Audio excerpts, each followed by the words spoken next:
maandiko tunaona ya kwamba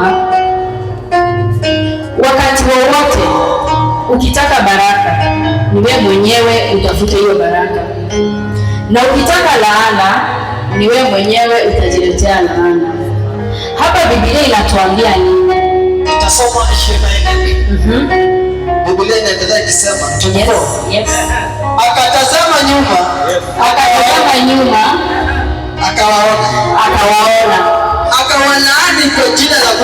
akawalaani kwa jina la Bwana.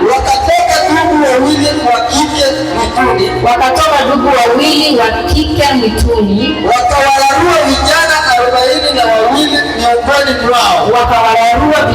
42 miongoni mwao. Bwana Yesu asifiwe. Bwana Yesu asifiwe. Sasa huyu mtumishi wa Mungu alikuwa na makosa kulaani hao vijana?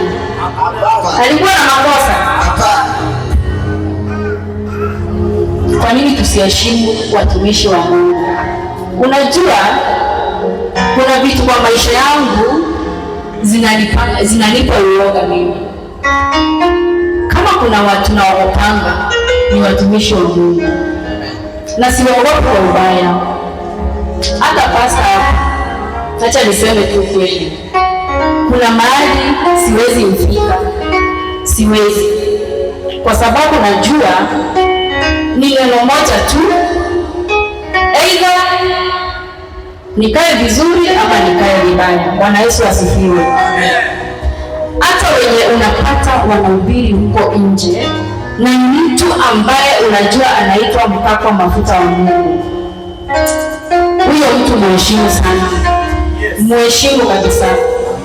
Si lazima uvae vizuri, uishi maisha mazuri ndio eti uheshimike, maana wewe ni mpakwa mafuta wa Mungu.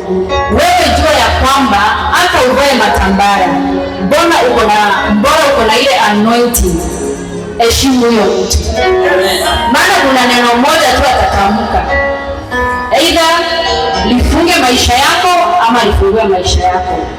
Bwana Yesu asifiwe.